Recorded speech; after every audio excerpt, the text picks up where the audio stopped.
ಗುಂಪು ಗುಂಪಲಿ ಗೌರಿ ಗಂಗೆ ಬಣ್ಣ ಬಣ್ಣದ ಚಿಟ್ಟೆ ಹಂಗೆ ನೋಡೋಕೆ ಸಾಲಾಕಿಲ್ಲ ಎರಡು ಕಣ್ಣು.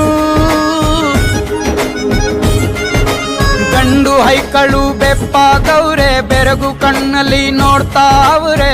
ದಾವಣಿಲೆ ಬೀಸುತ್ತಾರೆ ಹೆಣ್ಣೈಕಾಳು. ರೊಟ್ಟಿ ಊಟ ಉಣ್ಣಂಗಿಲ್ಲ, ಹಬ್ಬದೂಟ ತಳ್ಳಂಗಿಲ್ಲ, ನೆಂಟ ಜಗಳ ಆಡಂಗಿಲ್ಲ ನಮ್ಮ ಊರಲ್ಲಿ. ಗಲ್ಲು ಗಲ್ಲೆನುತ್ತಾವ್ ದೋಸ್ತಿ, ಗಲ್ಲು ಗಲ್ಲೆನುತ್ತಾವ್ ಮಸ್ತಿ ಕುಸ್ತಿಯಲ್ಲಿ ದೋಸ್ತಿ, ಗಲ್ಲು ಗಲ್ಲೆನುತ್ತಾವ್. ಏನ್ ಚಂದಾನೆ ಹುಡುಗಿ ಗಲ್ಲು ಗಲ್ಲೆನುತ್ತಾವ್ ಗೆಜ್ಜೆ. ಏನ್ ಚಂದಾನೆ ಹುಡುಗಿ ಗಲ್ಲು ಗಲ್ಲೆನುತ್ತಾವ್ ಗೆಜ್ಜೆ.